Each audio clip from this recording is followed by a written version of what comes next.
ఏం కావాలి రజాకు? చికెన్ ఉడుకుతుందా? ఉడికిందాక వెళ్ళవా ఇక్కడి నుంచి? చికెన్ స్మెల్ వస్తుందా? ఉండు, చల్లారాలిగా. చల్లారెక్కింది, ఉండు. పడుకోపో కాసేపు. పడుకోపో, పడుకోపోమ్మా. పడుకో, కాసేపు పడుకో. అలా ఎంతసేపు కూర్చుంటావు?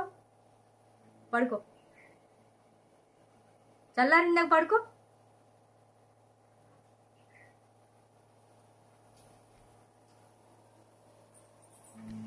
పడుకున్నావా? ఏం చేస్తున్నావు? పడుకున్నావా? చికెన్ రోజు పెడిగ్రీ కూడా తినవా? తినవా? చికెన్ అయిందాక ఏం తినవా అసలు?